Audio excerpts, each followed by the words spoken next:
So the last of the four books we're going to talk about is one that's actually quite different, and that's the apocalyptic book of Daniel, right? Which, Daniel is sort of considered one of the prophets, but his book is not part of the prophetic group. It's in the sort of the writings, and Daniel is an odd book in many ways.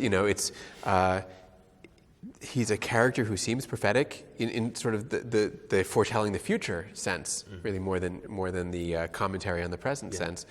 It's set in Babylon, it clearly was written much later. It's one of the latest books of the Bible, and it contains both famous stories, Daniel in the Lion's Den, which is a story of faith, and also apocalyptic visions of future with different statues made of different metals, and there's a king who goes crazy. It's sort of a wild kind of a book, but it's one that the Reformers latched onto because some of its themes really resonated. And I think as we try and understand how some of these worked, the notion of apocalyptic, that genre of biblical book and of writing, in as much as someone like Isaiah is sort of commenting on the present with a look toward the potential future, apocalyptic is really forward oriented, right? And it's really interested in looking not just in sort of human time, but it's looking into eschatological and this sort of like broader sense of time. And it's in books like Daniel that you get this formalized notion of there's a progression of eras. And we live in one, and there have been others in the past, and there are some to come. And this is something that the Reformers, I think, picked up on too, right? Maybe in part because they saw themselves as sort of ushering in a new or participating in a new sort of conceptual era, but also because they were looking ahead. It's not surprising with many of the major figures of the Reformation that their commentaries on Daniel were written towards the end of their lives. And I think, together with the book of Revelation, which Calvin did not write on, and Luther had a fairly low view of, but Daniel seems to have had a special place for them. And I think it's significant that the Reformers, increasingly as the 16th century went on, felt that those hoped-for changes were not going to happen. That what had begun with so much hope in the 1520s had resulted in persecution, that many had not converted, that the gospel had not seemed to carry all before it as had been hoped. And there is a strong tendency towards apocalyptic thinking as the 16th century. And we get this into the 17th century where it really flourishes.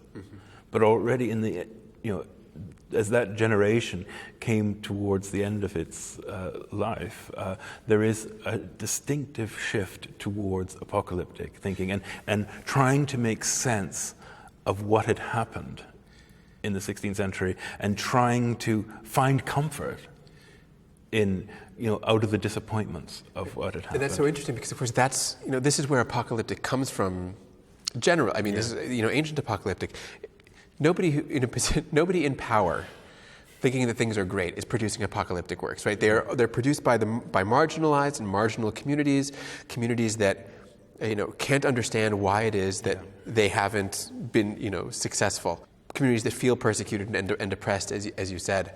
So it's interesting to think about the Reformers, who we often think of as sort of these triumphant figures, experiencing that same kind of failure. And trying to understand how this could have happened, and to situate themselves not so much in this one moment, but to put themselves in sort of a grand historical time. Well, this is but one passing. To be attracted to Daniel, which is exactly that kind of thing, I think is, as we've said before, right? I think they were very good readers of the text, right? To see that Daniel was a book that spoke to that for them.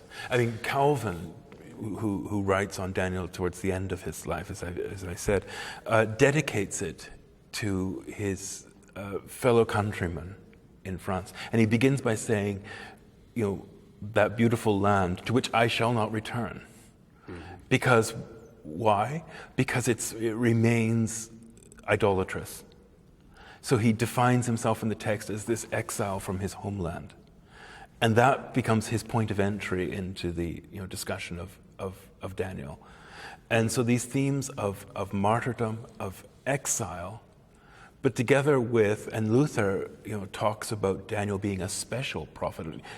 Daniel seems to be someone for whom Luther has a great deal of affection, being this person who has, I think Luther says, has a special code of behavior, who stands firm at the court and doesn't give in to temptation, and therefore again has this exemplary role, but has this prophetic quality. So they're finding different points of entry into the text, but they're points that map onto their own lives. Especially, I mean, as you mentioned with Calvin, but so many of them were dislocated from their homelands. Yes, exactly. Right? And Daniel, Isaiah may have been wonderful, but he was right there. I mean, he was in Israel, as most of the prophets were, but Daniel is this prophetic voice who is in a foreign court, speaking to foreigners in exile, which is what has made Daniel obviously appealing to many readers who find themselves in similar situations. But we don't tend to think of the reformers as being quite as distant from their homelands as they were. But so many of them, in fact, were living outside of their home countries. They were, as we said, they were sending their writings back to speak to their own people, but from a distance, and to have picked up on Daniel again, right? You can see it as an exemplar for them. Exactly. I mean, one of the central experiences of the Reformation, as it moves through the middle decades of the 16th century towards the end, is of exile, of persecution, of martyrdom. Some of these reformers are living in places, as you say, where they're in direct contact with people who have left their homes and often traveled great distances with virtually nothing. I mean, Geneva fills beyond capacity with exiles out of France. Zurich, where Heinrich Bullinger brings exiles from all parts, including England. There are so many dislocated people in this who have suffered terribly and are looking to the reformers to make sense of this. And it takes us back to the question of predestination, takes us back to the question of covenantal theology, that these reformers found narratives, and Daniel is central to this, of God's promises. But God's promises also in an eschatological way, that it's terrible in this world, but there is the hope. I think Daniel provides us with a good opportunity here in our last session to think about sort of the shape of the Reformation as a whole, and to remind ourselves that it wasn't as if Luther came along, nailed some ideas to a church door, translated some Bibles, and bang, there it was. It wasn't quite as triumphant as I think it may be depicted and easy to see as we sort of telescope the past. Right, in hindsight, there was that moment of Reformation, and we were all living in its wake. But for two generations, it was a struggle. Right, it was persecution and oppression, and it was a difficult choice to have made. And you have exiles. The Reformation was not a single momentous sudden shift of any sort. I think you just have to look at it, something that we haven't mentioned, but I think we should, in terms of the interpretation of Scripture. The Reformation, if you think of 1521, Luther stands before Charles V and makes his declaration, which is often portrayed in this triumphal way of the Reformation. Well, within 2 years, you have the Reformation splitting acrimoniously, because they can't decide what the words "this is my body" actually mean. You have two radically different interpretations of that, which rips apart what will become Protestantism and is not healed. Within 4 years of Luther's declaration, you have the Peasants' War, when vast numbers of people are slaughtered, and Luther has to take the position that the princes should put down this revolt brutally. It's not a narrative of triumphs. There are extraordinary moments, there are extraordinary people. The Bible, in many ways, maps those stories. Mm-hmm. But like the Old Testament accounts that they went back to interpret, whether it's Isaiah or the Psalms. It's a story of achievement and defeats and virtually all the human experiences, which is what I think makes it so fascinating, and not just a line of victories. Yeah, and that's true not just for the not only for the Reformation more broadly, right? How it's taken on, but also for the Bible in the Reformation. Yes. The Bible does not go from Latin to vernacular with ease. It does not go from church authority to sola scriptura with ease. It's a struggle, and again, as so often the case, as we who live in a generally, this Reformation orient, we're still living in the wake of the Reformation, especially in, predominantly Protestant America. We take for granted that all happened, and now it was all successful. But it was not obvious at the time, I think, that during the early years of the Reformation and interpretation of the Bible, that this was going to work. And it's one of the first things I try to share with students and get them to think about, is that in 1521, 1522, nobody knew where this was going, and there was no inevitable result. And I think the other thing we should mention is that the development of biblical scholarship is not limited to Protestants in this. Mm-hmm. There are extraordinary Catholic scholars who are engaged in humanist endeavors to interpret the Bible and translate it, and so it's and these people are using the works of each other. So it's not one side and the other. It's not this or that. There's a community of texts that emerge.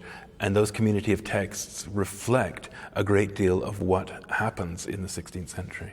So as we conclude our last session here, when we think about the Bible and the Reformation, mm-hmm. in many ways we're really thinking about the Bible as we know it today. Mm-hmm. Mm-hmm. Right? That is, the Reformation Bible is our modern Bible. We've never quite moved past the way that they understood it, which makes it hard at times to see how radical a change it was from the Bible that was before. Do you want to simply sort of give a general sort of thought about what it meant, what it means for us, this revolution of the Reformation Bible? What was it that made it so effective as a change, and what was it that you think helped it to stick, such that we are still living in this sort of biblical worldview? I think one of the ways, that's a remarkable thought, and I think one of the ways towards addressing it is that what the Reformation did was it produced texts alongside a culture in which of interpretation. Mm. By scholars, by preachers, and by the wider body of the church. So it created a culture in which people had an immediate, direct engagement with the Word of God, with the Bible. And I think one of the things that the Luther, Calvin, and others did was enable people and communities to see themselves in that text. And I think that the way in which identity as Christians, as churches, as individuals was evolved through the lens of the Bible is something that the Reformation really created. And it's a thing, and I think it created modes of thinking that would be significant in the generation and the transition to the modern world. Yeah.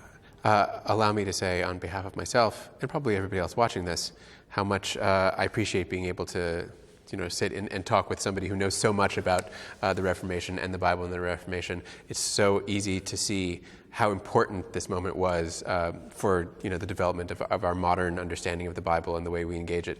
So thanks to you for being willing to share with us. Thanks, Joel. It's great to talk to you and learn from your knowledge of the Bible.